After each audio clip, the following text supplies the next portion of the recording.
Hello there, many thanks for joining us on our Friday Business News Report. It's now time to bring you the feature on the show today as we focus on the state of the Nigerian economy through the lens of the Consumer Price Index. Now, the latest report we have for the month of February shows that inflation rose by 0.163%. This is also pegging it at 15.7%. Now, Lara Afolayan has the details in this report. The inflation rate was up by 0.1% to stand at 15.7%, down from the 15.63% recorded in December last year. On month-on-month basis, headline index increased by 1.63% in February, and this was 0.16% higher than the rate recorded in the previous month. On a month-on-month basis, the urban index rose by 1.65% in February. This was higher compared to the rate recorded in January, which was 1.53%, while the rural index rose by 1.61%, also higher compared to the rate recorded in January, which was 1.42%. The economy grew by 3.98% during the fourth quarter, with the oil growth rate of negative 8.06% and non-oil growth rate of 4.75%. Total trade in the fourth quarter was valued at 11.7 billion naira, with export at 5.7 billion and imports valued at 5.9 billion, recorded a negative trade balance of 173.9 billion naira. Export trade was mainly dominated by crude oil, which amounted to 4.26 billion, which is 74.04% of total exports during the fourth quarter of 2021. Top 5 major trading partners in exports include India, Spain, France, the Netherlands, and Indonesia. And the top import trading partners were China, Belgium, India, the Netherlands, and the United States. Major products imported were motor spirit, value at 1,443.91 billion, representing 24.31%. The rise in the food index was caused by increases in prices of bread and cereals and other food products.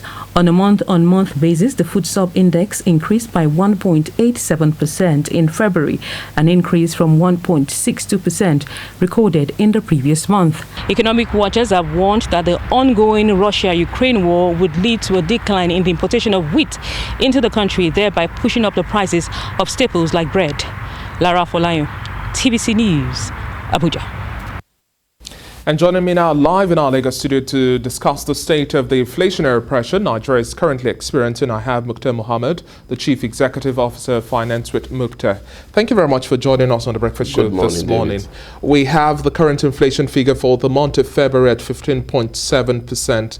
Were you expecting this figure, and how does this come to you, especially with regards to government forecast that will see inflation moderate about 13 to 14%, looking at the fact that in the last 1 month and a half, we have had volatility in terms of the pricing of petrol and the availability of that product. And now we are dealing with Jet A1 fuel. And then we also have the Russia-Ukraine crisis also heightening the inflationary pressure global economies are facing. So do you think we'll likely see an increase, or you think government forecasts will still likely play out? Government will have to refocus because not a good news. Not a good news, but that's the truth. Nobody envisages the Ukraine-Russian crisis when the government were doing their forecast, and so that is coming to play out, and it's not just playing out in a little; it's playing out, in a large way, affecting virtually all economies in the world. So what we're seeing in Nigeria is not new. All economies in the world are beginning to suffer the inflationary figure, but the good thing about them is that they are structures that downplay some of these inflationary pressure impact on the people, compared to us that it seems to hit us hard because there's no any structural play that you can say would downplay this impact. And again, you also need to look at our import, like your people Lara made mention in the news. You could see that a lot of our products are being imported, and so it's selling more, and the exchange rate volatility is still there. So the challenge with the present thing is that most of our imports are what we cannot stop importing, unfortunately, because when you look at those imports, refined petroleum products seems to be the one that takes the highest cost in terms of importation of those petroleum products, despite also giving us the highest revenue. It's also refused for the highest cost. So simultaneously, as we make money, we're also losing it. But now let's talk about food now. Like you made mention of the fact that we are going to see much more increase in terms of the pressure that we're facing. Now, Ukraine and Russia. Ukraine really is the food basket of Europe, and then we definitely import wheat from Russia. Now, it's expensive for us at this point in time to look for alternatives when it comes to wheat. The global economy is also facing that. But apart from wheat and corn and other commodities that we cannot necessarily produce in the large scale that we need to meet our demand, how do you see this also sharpening the curve of inflation, especially for food? Because right now we're at about 17.1% for food inflation. We've continuously raised issues around the fact that this double-digit food inflation figure is not favorable, is not funny, it's not sustainable in any sense of the word to say we'll see our GDP grow. How do you see this situation panning out, especially calling the attention of government to say we must be able to feed our people? Unfortunately, still unfortunately, I don't think it's a short time. There's a short-term solution. But don't you think all of these issues should make the government wake up and take seriously both at state and local government levels? They will tell you they are taking seriously. They tell you that action marching words. They would give you by the data and tell you that we have more rice in the country, and then you go to the market, you don't see those rice. They give you the data that we have diversified our economy. Our non-export sector is doing even better than the non-oil sector is doing better than the oil sector when those data come. But it has to trickle down from the bottom to the upper approach. We are not seeing that, and we're not going to see that anytime soon. Because again, when you look at some of these variables that we are looking at, how does it trickle up? How does it affect the demand? You should know that in an economy where there are crises in terms of, especially when it comes to food production, a lot of factors are involved. And one of those factors that are really involved in terms of our food crisis is the security challenges. But the government's body language has not changed all this well. Within this first quarter, we've not seen much. Well, you shouldn't expect any much. This is a politicking year. We said it before, so you shouldn't expect much from the government. It's going to be, Nigeria might be on autopilot for some time. Now we've seen the leading political parties planning for its convention. After that, they begin to plan for their primaries. After that, they begin to plan for election. So you're one of those who solely believes that with this year, by the end of the second quarter, we would not see any policy consolidation. It's just strictly politics. It's going to be politics, strictly politics, because again, when you look at politics consideration, you need to take the hard decision when it comes to economy. Especially when you are going through times like this, you need to take the hard decision that will in turn help people in the long run. Presently, now the government is not ready to take the hard decision because of the politics that is involved in it. That's why we said we cannot remove subsidy. Remember that we have all this inflationary figure. That's why I'm saying that it could not go. It could get bad. Even in the newspaper review, they were talking about experts saying we may have about 50% increase in food price. Food price. Hike. The hike in food price.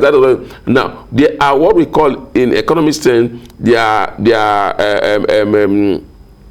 economy-induced inflation, which has to come with macroeconomic policy. They have to do production-induced inflation, which has to come because of cost of production. Then there is also market-induced inflation, which has to come based on demand and supply. As it's operating in Nigeria, all these three combined factors are all operating at the same time. Mr. Mukhtar, I would like to also have this reality face us one more time. Like you made mention of the fact that we have three different realities playing out simultaneously. Now we are also seeing increases in the price of cooking gas.